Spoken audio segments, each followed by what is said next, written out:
Hey guys, welcome back. Tisha here, back for another chapter read of 50 Years in Polygamy. Do me a favor, go ahead and like the video before we get started. I apologize for the sounds that you may be hearing, for the wind and the birds and all those other things. But it is Thursday, which means you'll be seeing this on Friday. And I am going to be missing in action for a couple days because I want to enjoy this 3-day weekend that I have coming up. Also, I cannot leave my family hanging, especially because we left off on an interesting part last chapter where Sophia was looking for her child. So let's pick up. Chapter 39, Court-Appointed Recovery. This is years 1997 to 2001. One evening in the fall, after months of not hearing from Carolyn, she called to tell me she was alive and okay. Actually, she called again to insist I stop looking for her. I don't need you or dad in my life right now, she insisted. Just leave me alone and stop bothering my friends and their parents. Interesting thing to say when your parents are just concerned about you, especially your mom in this case. But I guess we're going to blame this on the fact that this is the drugs talking. It's not necessarily the child. Stop bothering my friends. Stop bothering their parents. She told me she loved me before she hung up. Even though she was probably under the influence of drugs and only said it to get me to back off, it still sounded great. I picked up the wall phone and dialed star 69, the best service the phone company ever came up with. I agree. Star 69 and star 67. You either gonna find out who called you or you're gonna block your number when you call somebody. I tried it several times before when she had called, but she always blocked the numbers. This time, I swooned with joy when the operator gave me the number that she called from and told me payphone numbers couldn't be blocked. With my heart nearly jumping out of my chest, I waited 20 minutes before I called, hoping Carolyn wouldn't answer. The phone rang about 15 times before I finally heard a young man say, "Hello?" "Hi, is Anthony there?" I said in the sexiest voice I could muster. Oh, maybe I should have said that. "Hi, is Anthony there?"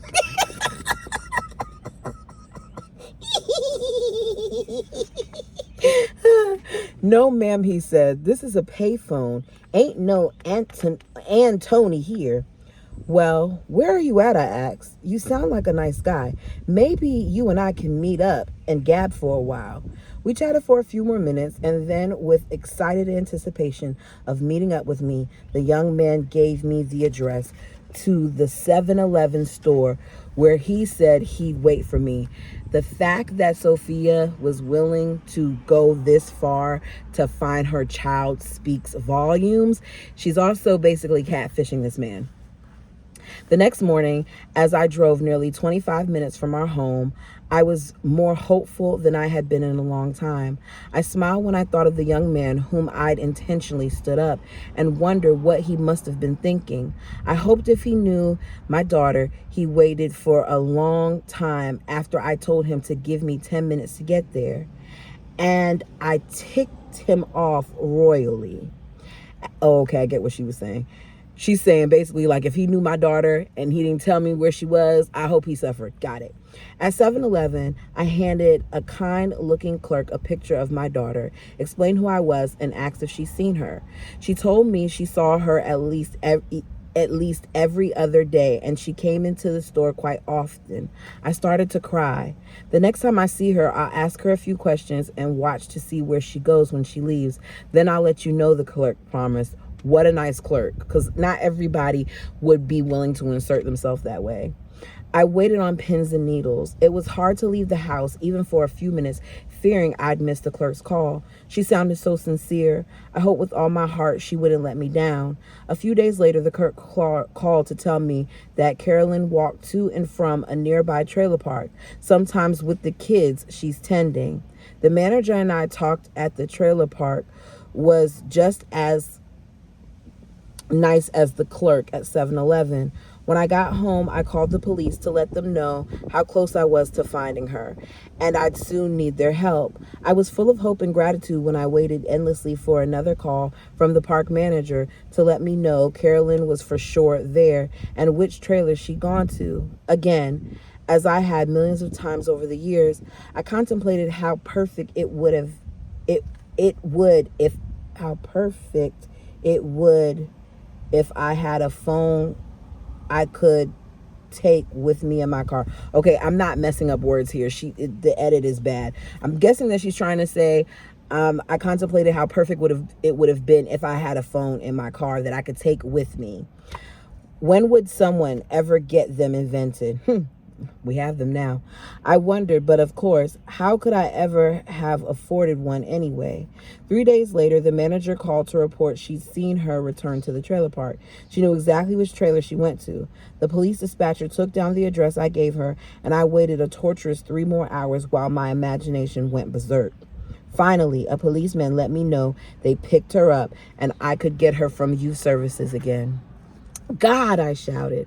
What will you do this time? Will she be home and be gone in a flash, just as before? No. Something different will happen this time. I know it will. When I arrived at youth services, they sent me to the juvenile detention center close by. There, I saw Carolyn for the first time in nearly 4 months. Could you imagine going 4 months without knowing where your child was? Whew. She was pathetically thin and gaunt. She must have only weighed 90 pounds. She didn't want to hug me, but for the policemen and guard's sake, she did. A police officer told me the couple who lived in the trailer where she was picked up had several outstanding warrants for their arrest. They were giving drugs to my daughter in exchange for her tending their children. So she watched these people's children in exchange for drugs. What crappy behind parents are those? When the police dropped her off at youth services, she was stripped and searched. They went through her clothes and everything she had in her backpack. Between the foil wrappers of a cigarette carton, they found some crack. She was booked in jail for possession. She insisted the drugs weren't hers, that she grabbed the pack of smokes off of the entertainment center as she was leaving the trailer house.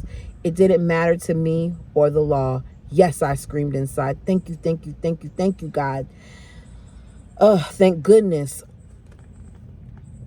Thank you. Oh, goddess of our souls.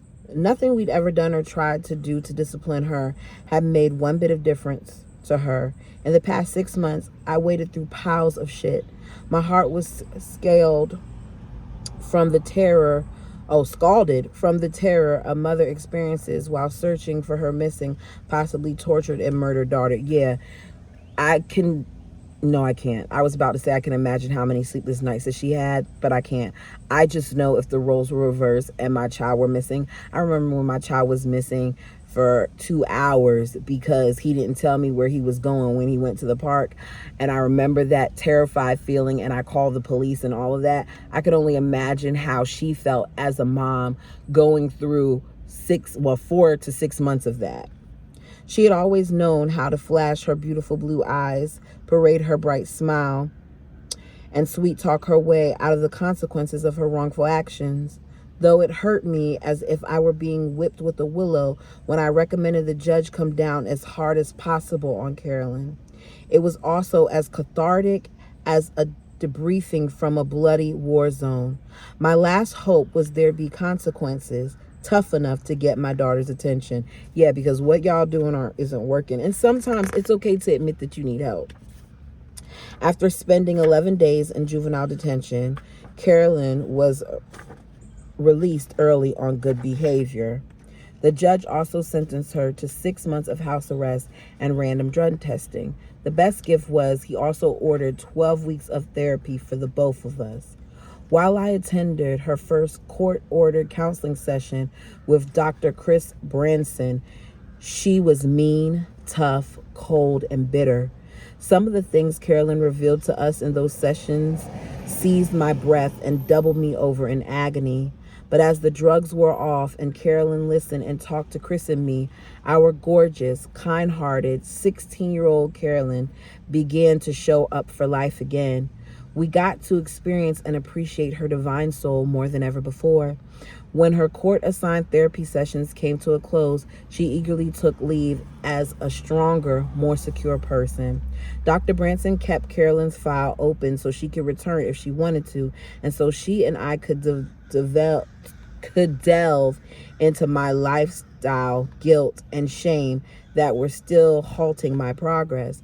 As time passed, I knew the judge's soul had been directed to include me in those services. Yeah, people don't understand that it's not just about the adults taking their children over to get counseling, that sometimes us adults need to unlearn or learn things as well. So the fact that that judge was smart enough to be like, okay, look, I'm not going to make your daughter do this, but I'm going to make you do this as well, speaks volumes to what the judge saw.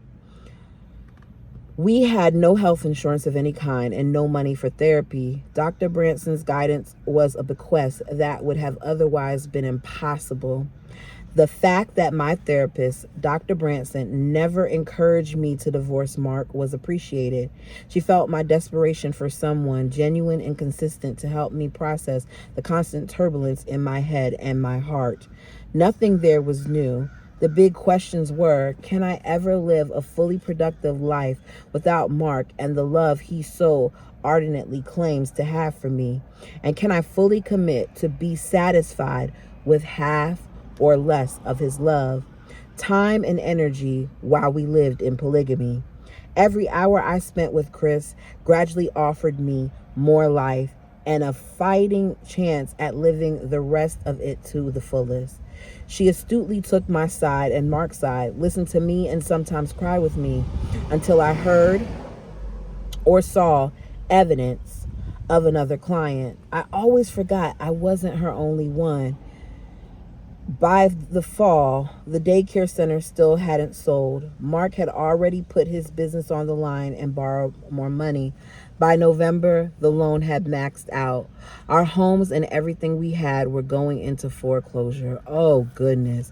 So she did all of that to get this daycare, to have to put all that money into the daycare, to have to shut down the daycare, to now be possibly losing her home. Just in the nick of time, the God of love found us a good realtor who found us a buyer, and we were saved by the seat of our pants, at least to a minimal degree. After being ripped off via the buyer's bankruptcy the following summer and false promises, we ended up starting all over again. Instead of the payoff on our home being $16,000, it ended up being $98,000. Wow. In abundant gratitude, I thank my interim God, Buddha, our partners. Homes were free from liens back where they were before my turbulent adventure. Even though Mark was gone more than usual, things also seemed better at home. He reminded me I shouldn't count on him, not his presence, his time, his undivided love, attention, or his life. His life was his, not ours. Therefore, my time in life had to become my own as well.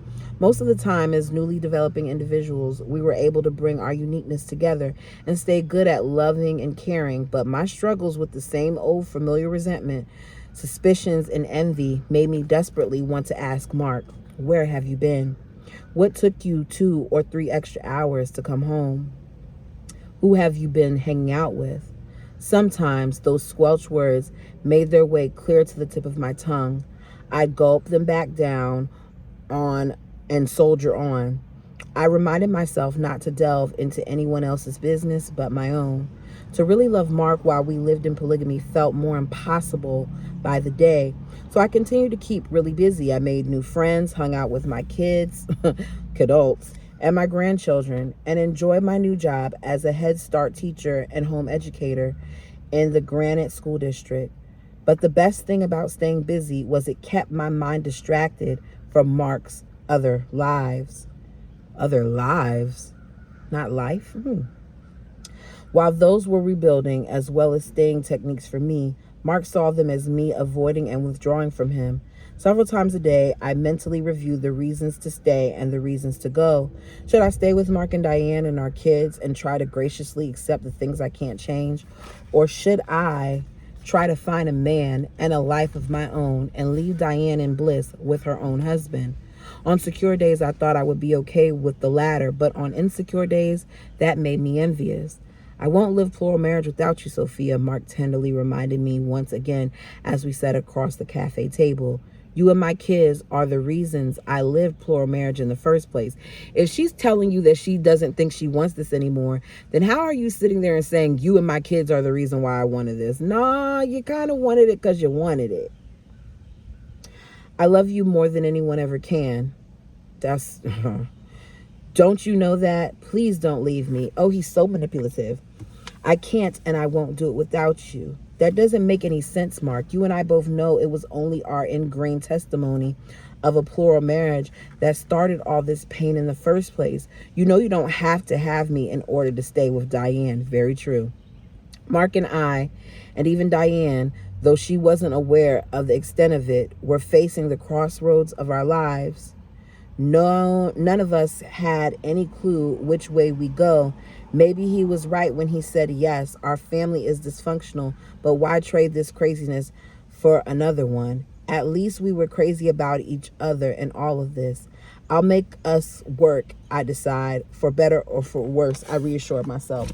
You know what's interesting as I look for my allergy medication because I could feel my nose is itching. You know what's interesting to me? What's interesting to me is that the judge didn't require for him to go and take that test. Okay, not take the test. What am I trying to say? For him to go to the counseling. I wonder why that is. Oh, y'all, I'm so sorry. I'm making so much noise. Okay. Let us continue. Chapter 40. Test angst in college. This is year 2000. It's better to have tried and failed than to have failed to try, Sophia, my dear friends encourage. You'll be 49 even if you don't get a bachelor's degree, so you might as well be 49 with one.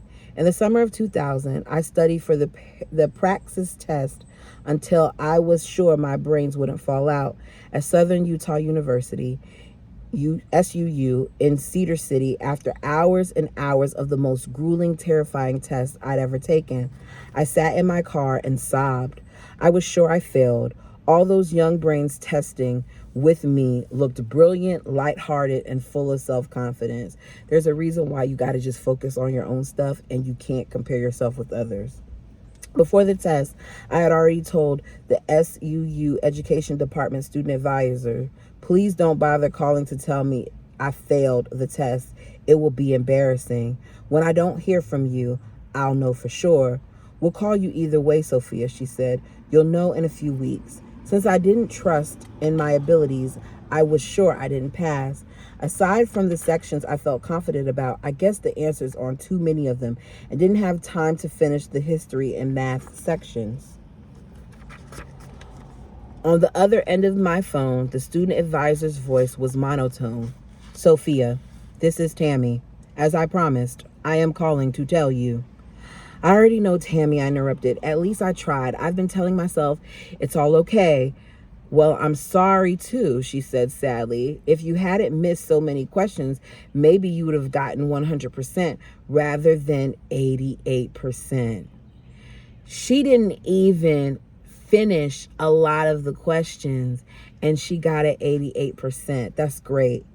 I wasn't sure exactly what she meant. I guess just like the last test I took a few years previous, I'd missed the grade by a few points. I'm okay, Tammy. I wasn't sure I would make it. Now I have more time at home with my kids. The girl doesn't even realize that she passed. Okay, let me keep going. But you did, Sophia, she said excitedly. You got 88%. You passed your in. Our phone receiver flew clear across the kitchen before the cord stopped it. It sounded like our floor would cave in from me jumping up and down. I screamed and pounded on the countertop. I did it. I did it. I did it. I'm in. I'm actually in, I chanted. When I remembered Tammy might still be waiting, I found the phone and thanked her profusely. For the rest of the summer, I had to do double time to get ready to go to SUU for a year. I was determined to finish the basement I started pounding down, gutting and hauling out clear last spring. I wanted to finish things so I could come back to do something complete comfortable, and beautiful. To remodel our basement was a dream Mark and I had held on to ever since Diane moved out. Aside from the remodeling, I kept busy with friends and family. I hiked in our foothills nearly every day with my dear friend and neighbor, Racine. She, unlike most of our neighbors, always treated me with kindness and respect. The past several years, though difficult in many ways, had also been beautiful and full of joy. Amid my pandemonium and sorrows, my decision to stay with the man I loved and wanted to spend my life with had been worth it all. In the summer of 1999, Mark and I flew to Oregon and drove to Mount Shasta. I think that's how you say Shasta, for a second round. We rented a car. Oh, they were smart this time. They rented that car, y'all. They listened to us and drove up the coast to Astoria and back down Interstate 5, where we spent a few amazingly romantic nights at a beach house. We were still doing great, so I felt really secure about leaving 255 miles south of home for more education. Before I was off, I desperately wanted to spend a couple weeks with Mother Nature, reading, writing, listening to the waterfalls, and meditating in our grand Rocky Mountains. It had been way too long. I bought groceries and packed the tent, camping gear, and everything else Ann, Keith, and I would need. I hope Mark and the rest of our adults, and grandchildren would make time to come up as well. On Friday, the second day of camp, Mark showed up with a huge surprise. He said he brought Diane and me a pop-up camper trailer. Our whole family wanted some easier camping, so I was elated when Mark replaced the old tent I'd set up at Tanner's Flat Campground with our new used, small but comfortable camping trailer before we settled down for the night. On Saturday afternoon, when Mark came up again, he bitterly complained, "I'm sick to death of Diane's disgusting, selfish attitude about you using her trailer." I tried to dissuade his anger so we could have peace for the rest of the day and Sunday before he went down to the city again. When he came up on Tuesday afternoon, he was still fuming. I told Diane I bought the trailer for the both of you, but since she's the one who found it in the ads in the paper, she's insisting that it's hers.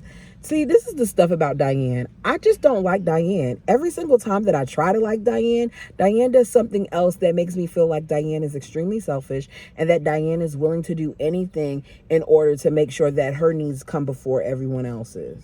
What is it with that second wife or the next wife demanding so much? I can't say that about all, but I'm just looking at the Brown family, like Robin demanded so much, and now here is this person demanding so much. Anyways, so she says you always get everything you want, so she should have the trailer for herself.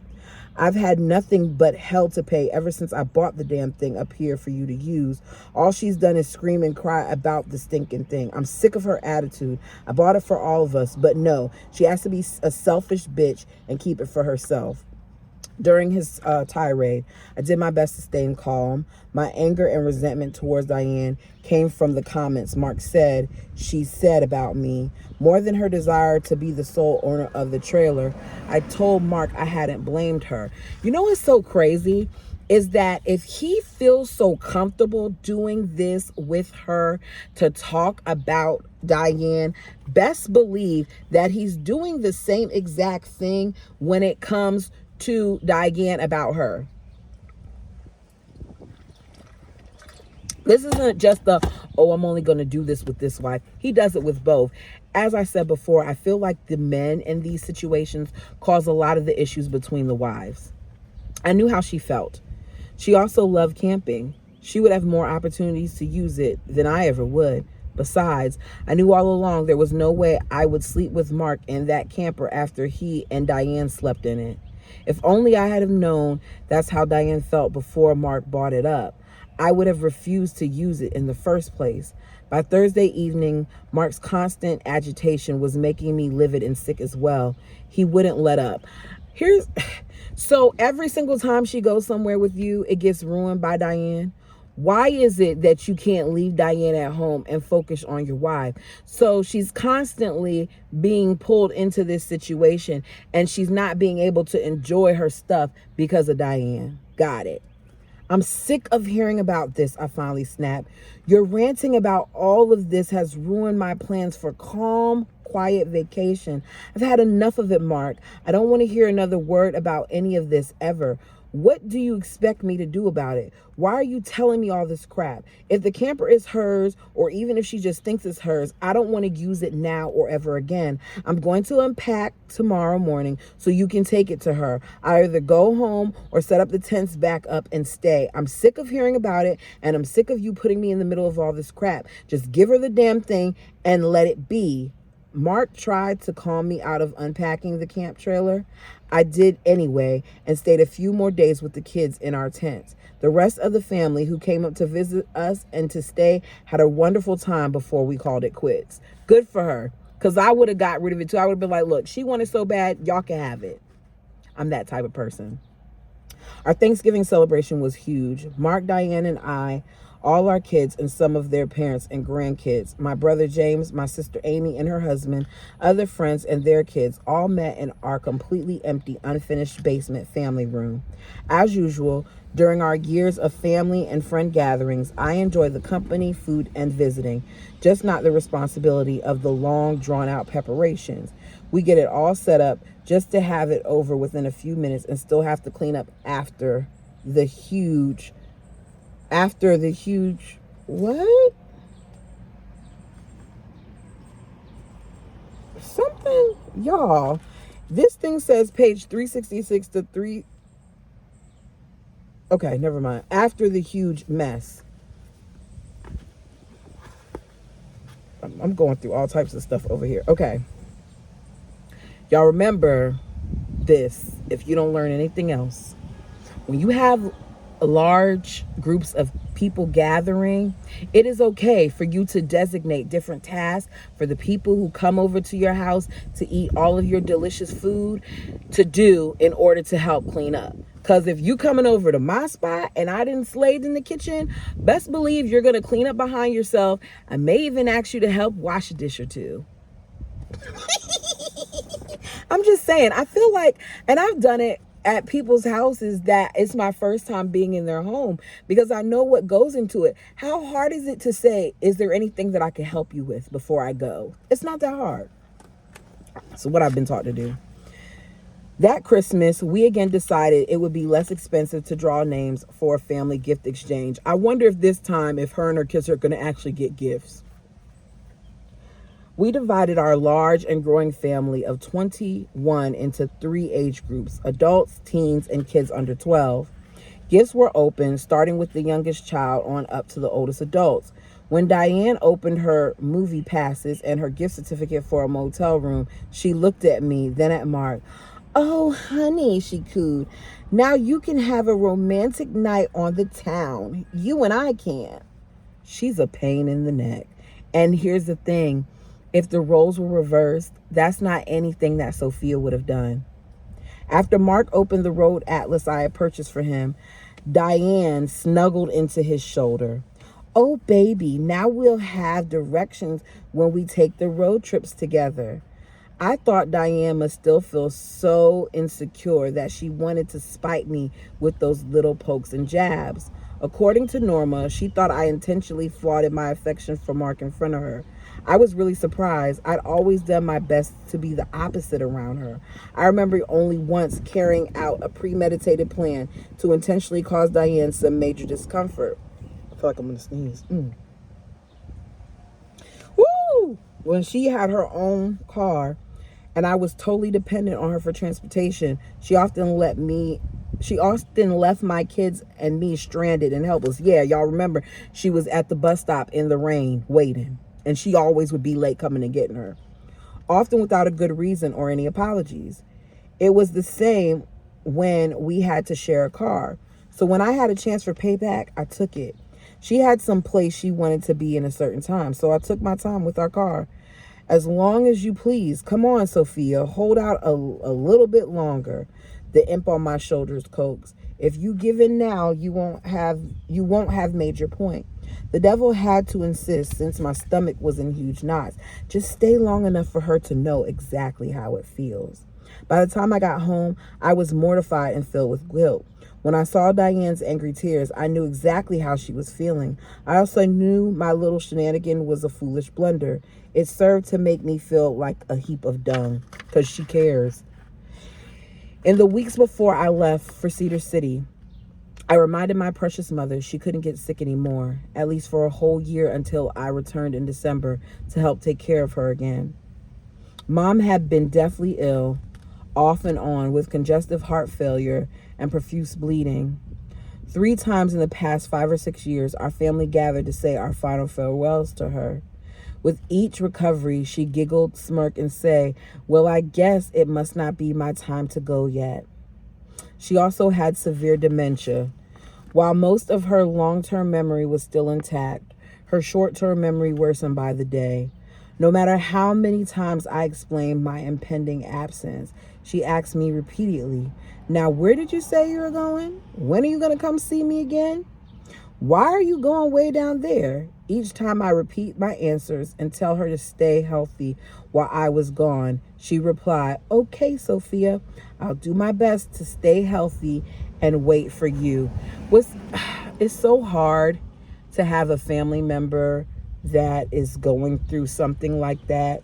I've witnessed it, and watching that deterioration and seeing someone who normally would know you and recognize you and them struggle to even say your name, it puts things into perspective. All right, y'all. I think this is gonna be, no, let me see. Because we just finished chapter 40. I need to see, where's the index so I can see how many pages this is. Chapter 40. Okay. This might be a little longer, but I think I'm still good. Okay. Chapter 41, Following My Dreams, 2001. My sister Jolie and I originally planned to trade homes for a while. She stayed in ours while she attended SLIC. I think that's what you said it's called, SLCC SLIC, in pursuit of her nursing degree. And I'd stay in hers while I went to SUU. By the time I was about to head south, she moved into a room in her daughter's basement in West Valley City, Utah. Jolie didn't ask me to give her any money for the use of her home because she wanted a house sitter and would need the heat running through the winter. But I talked Jolie into at least letting me give her $100 a month to help with the utilities I'd be using, though she might have to wait until I got a job. I had often talked with friends about changing my name. I always wanted to. My choices, feelings, and beliefs had changed so much, I no longer felt like the name Sophia fit the new me. I also detested the name Sophia because it was a constant reminder of the mishaps, the name calling, the abuses, the abandonments, the imperfections, and the ruthless God in Sophia's life. Mark's and my newly remodeled basement was nearly complete, alone in my serenely, alone in my serenely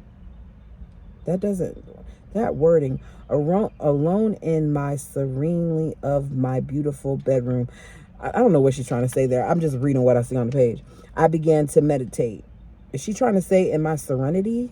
But it doesn't. Okay. Snow completely concealed the bare tree limbs around the house. The moonlight's reflection spun off the snowflakes and danced on my lavender walls like stardust. I looked back at where I've been since birth and where I was going from now on. The only constant about Sophia was her soul and her sincere desire to make better choices in her life. That was it. I would change my name and be thrilled about it. People would condemn me, but I didn't care. In my new city and school, I could test out the name I'd always loved. I chose to be called Kristen. The first few weeks of January 2001, I kissed and double kissed and hugged my family goodbye. I didn't know anyone at SUU or in Cedar City other than one of Jolie's full brothers, who I hadn't been in contact with for a long time, her ex-husband's family, and a few more all red group people who still lived in the area. Driving to Cedar City, I tested and listened to my new name.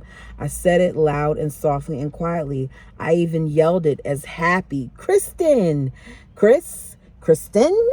And I tested it with the angry tone.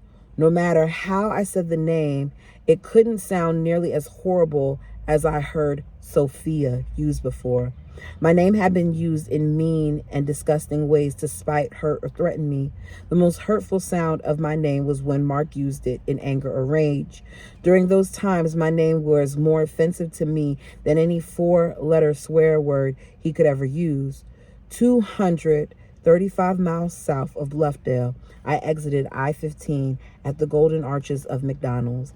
My stomach was queasy as I turned west on Highway 56, heading all alone to the middle of nowhere, but my apprehension was accompanied by hope. My longtime goals of becoming an independent woman and teacher were finally within my reach. 2.5 miles west of town, I rolled down the window to read a street sign. The ice-cold January breeze carried the comforting scent of sagebush. When I pulled into Jolie's driveway alone in the dark, I took several deep breaths of fresh air and told myself, "Have no fear, Sophia, my dear. Oops, I mean, Kristen, dear, have no fear. From this moment on, you are a woman with endless possibilities." I used the code to open the garage. Then I pulled my car in, found the light switches, turned up the thermostat, and began to unload my car. Later in my bedroom, Jolie's Venetian blinds let in shafts of moonlight. I was happy, I knew I was, but when I climbed under the cold sheets and cuddled with my own pillow, I cried myself to sleep. During the night, I woke up over and over again. Will Keith and Annie be all right without me? Will their dad make sure they are taken care of and their needs met like he promised? Will they be happy? Will they miss me? Will they come to believe I am a shithead mom for leaving them? I wish I made them come to Cedar City with me. Already I miss my family so much it hurt. Where are our married kids and grandchildren? What am I doing way down here in this dark, deathly quiet place all by myself? Funny thing is, I can't condemn her for doing this for herself, even though she has children, because this is the first time that we're seeing her really put herself first, and she needs this. So even though ideally it's easy to say as a mom, like, oh yeah, she should have taken her kids with her, maybe this is for the best, as long as they're not affected by it, but we'll see. On my 6th day in Cedar City and my 4th day of classes at SUU, Carolyn called me to tell me she was in labor. Oh, wait a second. So we went from all that stuff to now she's having a baby. Okay.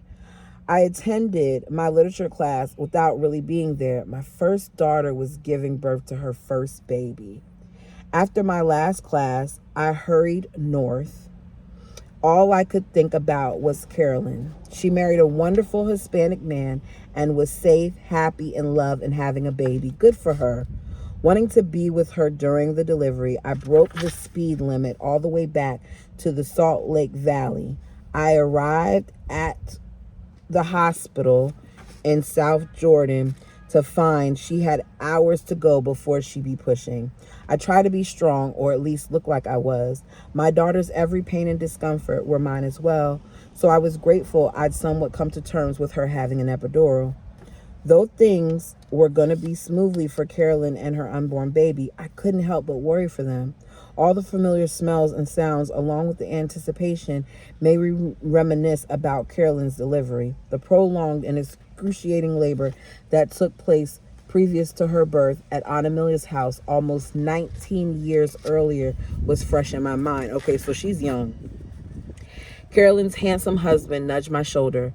Why are you crying, Sugarita? Oh, no. Is that what it is? Yeah. Are you okay? Just memories, I hugged him.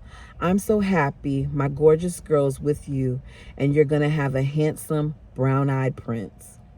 Back on campus at SUU, I was in total awe. There were so many beautiful young women and handsome young men who had recently graduated from high school. Most of them appeared to have the world on a string, expecting nothing but perfection in their lives. Without a friend to hang out with or talk to, I felt like an alien among hundreds of personalities plus techno kids. They must have wondered, what on earth is this grandma person thought what on earth this grandma person thought she was doing going back to school, particularly when I tried to fit in one of their youthful discussions. I've looked back at college and there were some older people in there, but I never thought that. I respected them for going back. And it may have been because I know like some of the adults in my family waited until they were much older to go back to, or to even attend college at all. So I didn't look at it that way. But, this is how she sees it. At least my wizened, hard old sponge of a brain started sending more beta signals every day. I began to squeeze into my brain every shred of information it could possibly retain. Never had I expected to feel so lonely. I actually missed the hustle, bustle, and commotion of our city stomping grounds. Nor did I think I longed for the messes and the noises. It also surprised me how much I missed the crowds of teens and adults who lived and frequented our home day and night. My loneliness was the only reason I could come up with as to why I lost nearly 15 pounds in just 5 weeks. Oh, that's what I need to do? I need to be lonely. When I talked to the kids and Mark on the phone nearly every evening, they told me they were doing fine. A couple of times, I reminded Mark to finish filling out the children's health insurance program papers and get them turned into the workforce so Ann and Keith would have medical coverage while I was in school. The few times I talked to Jolie on the phone or when she came down, I asked for names or phone numbers of her friends or for people I might meet and hang out with. She ignored my inquiries and went on her merry way as if I didn't exist. Yeah, because just because they're your friends doesn't mean they're going to be mine. After I moved back home a year later, Jolie apologized. She said she had always been envious of me, and while I stayed in her house, those feelings had tormented her again. Near the 1st of February, I found a social club ad in the local newspaper inviting new members. When I called the number, a guy named Greg told me the group of middle-aged men and women met on a regular basis to bowl, hike, dance, and meet up for meals or whatever else we decide will be fun. At Denny's restaurant, I waited for a group of people to come in. At least I should have seen a few people gathering or looking for others when a husky, black-bearded guy asked me if my name was Kristen and then sat down across from me. I wonder if I had been set up. Sorry, gal, but no one else can make it tonight, so I guess it's just the two of us, he said, then introduced himself as Greg. What the heck, I thought. I'm alone with nothing better to do right now, and I drove all the way into town to get out for a while. So I stayed. I told Greg I was married, had 7 kids and 13 grandchildren. I hike, study, and attend college every day and most evenings, but want a social outlet and some activities to attend now and then. And in less than 2 weeks after a phone call, chats, and a walk in the public park, I let Greg know his expectations were not going to be met. I won't be calling you and don't call me, I said. Nearly every night for 3.5 weeks, Mark told me how much he missed me, but his words were getting more and more difficult to believe. After I left for Cedar, he had an opportunity to spend 6 nights in a row with Diane, yet he wouldn't spend 3 nights in a row with me while I was home helping Carolyn and the new baby. Whenever I asked, he had one idiotic reason after another to postpone a weekend trip to see me. Yeah, if I gotta beg you, sis, he's really inconsiderate of her though. I've been back down here for 3 weeks now, and you're telling me you won't be able to come down until next weekend. Why? What do you have to do that's so important? I asked. His evasive answers bothered me more than if he just flipped me off. Even an honest reason that hurt me would have been better than another of his excuses. He tried to make it sound like his concerns were about Diane's feelings. I heard his genuine concern about Diane's feelings enough times over the past 22 years to know he wasn't being truthful about that either. Also, since he had 90% more time to be with Diane after I left, none of his bull made any sense. I didn't really believe she could justifiably complain about him spending a few days with me. For over a year, it seemed Mark's life had been changing more and more, especially with all of his weird and unexplained absences. Y'all, what do y'all think it is? Do you think that he found somebody else, or is he no longer interested? Put it down in the comment section before I keep reading. Let's see. He begun adamantly proclaiming, stronger than ever before, his time and his life were his own, and what he did with them was no one else's business but his own. He'd become non-committal and evasive, and his decisions totally bewildered and frustrated me. What was going on with him? If I didn't know any better, I would have thought he was having an affair with a third woman. What I really thought I was hearing from him was coming down to see me was nothing more than a pain in the butt and a drain of his pocket. Debating about it only got him riled up, which brought him to more vehement claims of independence. Mark finally made it down to Cedar City 5.5 weeks after I started school there. He arrived on a Friday evening and left Sunday afternoon. I took advantage of his company and didn't question his evasiveness that had become more obvious since my departure. We made up for the lack of time together, had some long visits, and took a short road trip. I loved the time we had together and hated him to leave. Yep, that's what it says. A few weeks later, when I answered the phone, I heard a deep voice on the other end of the line say, "Hi, is this Kristen?" "Yes." "My name is Graham," the man said timidly. "I know this might sound weird, but we have, or should I say, had a mutual acquaintance in common. Greg." "Yes." "Well, Greg said you may want to have a friendship with someone to just have coffee and gab with. Graham hesitated. "Greg says he got too pushy, so you told him to take a hike. He said I might be the kind of friend you're looking for. I'm a good friend kind of a guy, and that is all." When I laughed at his shy but convincing tone and words, he laughed too. "Wow, I'm not really sure what to say. Did Greg tell you I'm married and have—" "Yes. He said that's why you dumped him. But like you, I'm not looking for anything more than friendship either. Do you think you like to meet for some pie or something? We can gab for a while." I smiled. At last, I might have someone in Cedar City to hang out with and talk. The first week of March, a week after I'd been up to Bluffdale for a weekend, Mark came down with his two best friends. Before they came down, he explained for quite a while he and Diane had been double dating with Norma and Jared. The foursome had been spending a lot of time getting reacquainted. Mark told me Diane had done her best to keep him away from her lifelong friend, Norma. After all these years, according to Mark, Diane still felt jealous because she knew Mark and Norma and their long-ago crush on each other. "Until lately," Mark said, "all Jared and Norma heard was Diane's opinion of you. Now that they have heard what I have to say about you, they want to come with me so they can get to know you better." What? So he is doing stuff he ain't got no business doing. That's what's happening here. "No," I immediately said. "In the first place, Norma and Diane are best friends, so I don't trust this idea at all.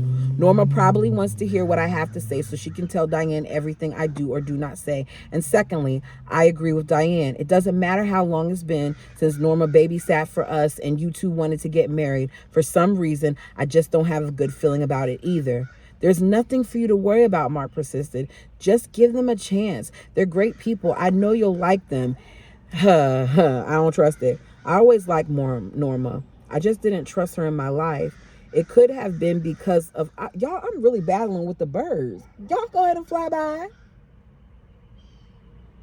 It could have been because of her fling with her husband before they were married, when neither of them seemed to give a rat's ass about Jared's first wife, Callie's feelings. Also, years previous, my sister Francine, sister-in-laws, warned her not to trust Norma since they felt that while she acted like a friend, she was busy chopping you into pieces behind your back. But more than anything, my reservations were because I didn't want to hurt Diane. The birds are flying by. The dog is barking. It's so much going on right now. "Give them a chance, Sophia," Mark said. "I'm sure you'll find out you're wrong." So to please him, I gave it a go. In the early afternoon, after Mark, Norma, and Jared arrived, the four of us sat in Jolie's family room and visited for hours. We laughed and discussed life.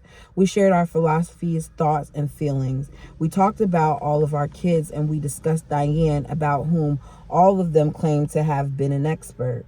Mark, Norma, and Jared flooded me with information about Diane's kids, her insecurities, her life, and what they felt were defects of character. I cried when, according to their claims, Diane felt everything gone wrong in her life was because of me.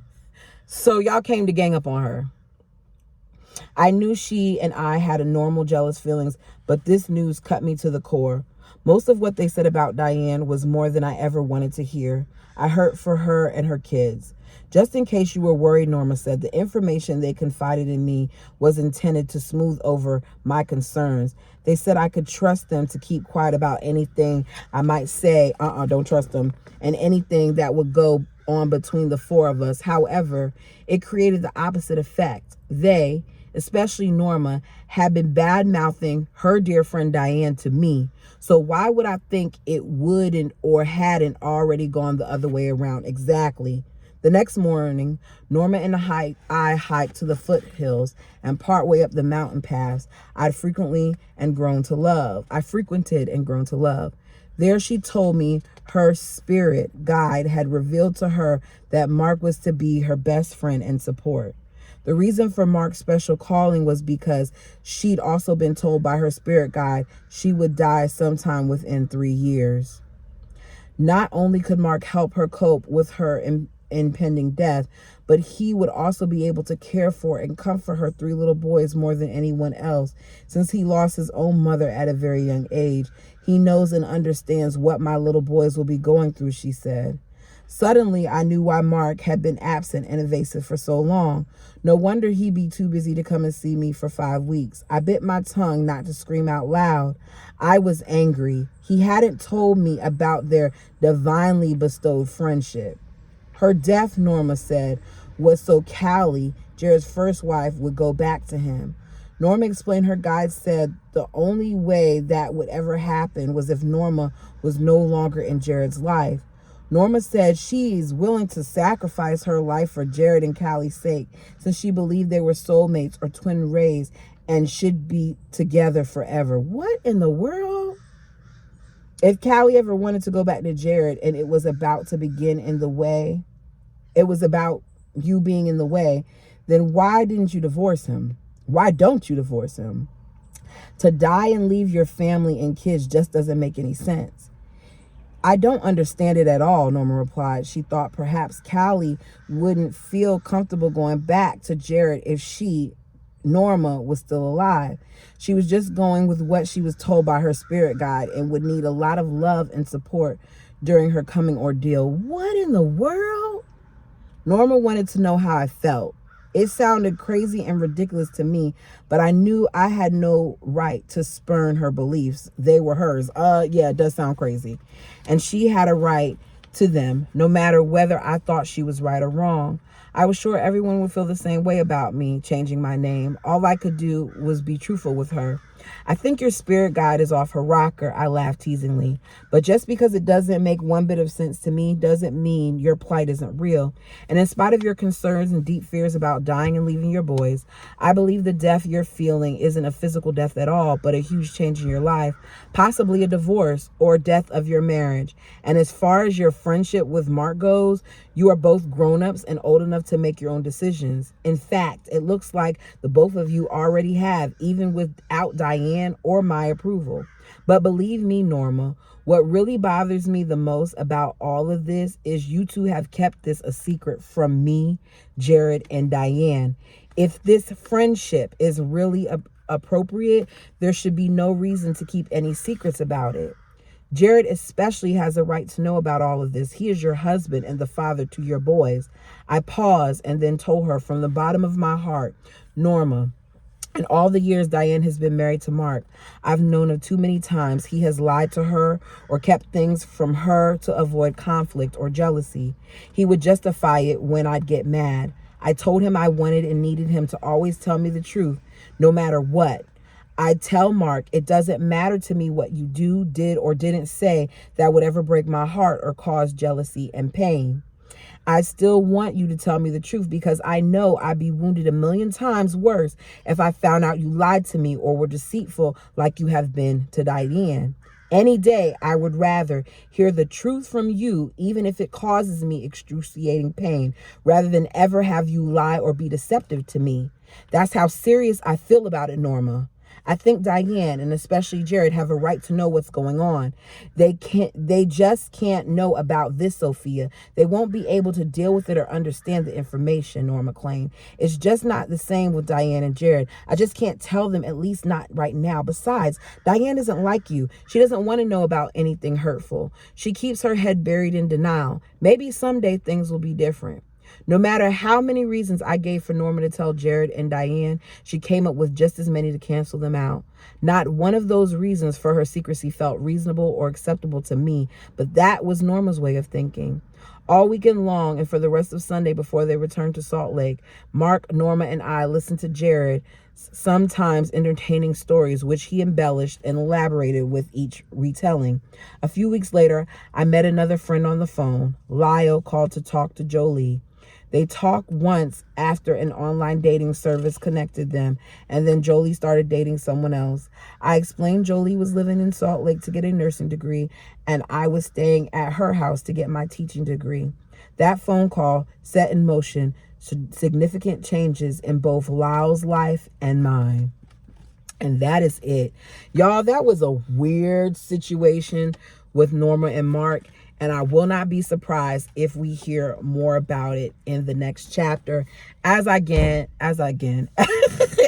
again, I'm sorry for all the background sound. I hope that my earpiece canceled out some of it. I don't know if it did, but thanks for sticking with me. Let me know your thoughts and opinions down below. Until next time.